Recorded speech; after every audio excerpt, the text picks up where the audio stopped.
Hi guys, so I'm just going to go over a few of the antibiotic resistance analysis questions from what we were assigned to do in class. Okay, so on page 10 you would have done the coloring portion, and so I'm just going to kind of scoot that over, and so you should have colored. This should be fairly easy, has instructions in each boxes and what to color each bacteria. Okay, and so I'm referring to page 11. And so I already highlighted what I'm going to review over for you. And so let's go ahead and get started. So number 3 says, before Jack took the ampicillin, did the orange bacteria have a greater fitness than the purple bacteria? Okay, so when we talk about fitness, okay, that term fitness is referring to the organism's ability to survive and reproduce. Okay, and so before Jack took the medicine, we did not know if the orange bacteria had a greater fitness or not in comparison to the purple. Okay, and so here we would say no. Okay, it did not have a greater fitness. Now moving on to number 4. Number 4 is asking, after Jack took the ampicillin, did the orange bacteria have a greater fitness than the purple bacteria? Well, based on your coloring, you would have seen that after Jack took his medicine, all of the purple bacteria died. Okay, the only thing that exists and that was left in our picture would have been orange bacteria.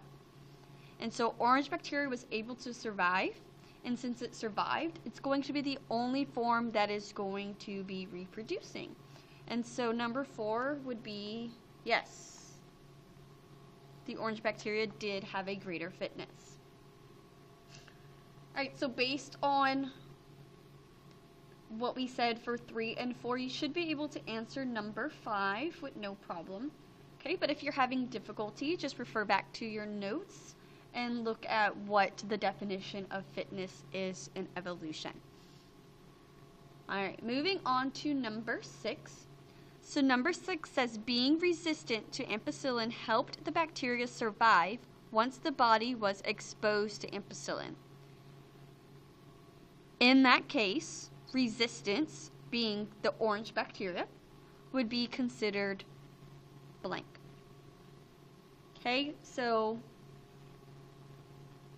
our purple bacteria was not resistant, and so when ampicillin was put into Jack's body, all of those bacteria died, while the orange was able to live on. Okay, because the orange experienced what is called a mutation, and so this resistance to a certain type of antibiotics, in this case penicillin, would be considered a mutation. Okay, so a mutation occurred in its genes or its genetic makeup, which caused it to develop this adaptation or this resistance to the antibiotics. Alright, number 7 through 9, you just need to refer to the picture, and so if you colored it, you would have no issues answering those questions. Alright, last I am going to go over this resistance summary task. And so it says, poor Jack is very confused about what has happened in his body and why he doesn't feel better this time when he takes the medicine.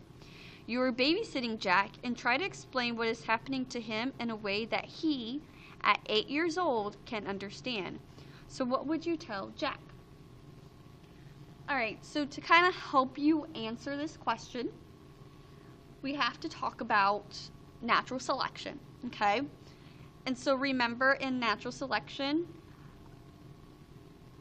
it means certain traits are selected for in an environment, okay? And these traits get selected for based on certain environmental pressures that are placed.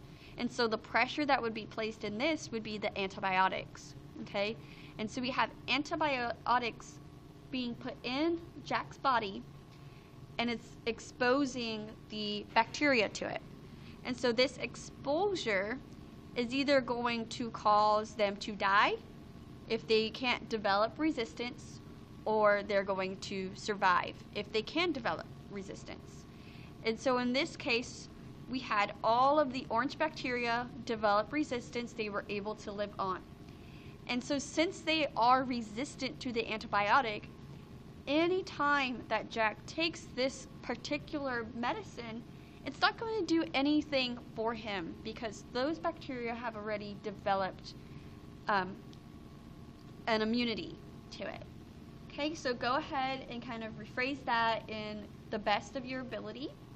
Okay, but if you have any questions, just feel free to stop by during Eagle's Nest or after school, and I can better go into a little more detail for you to help you out.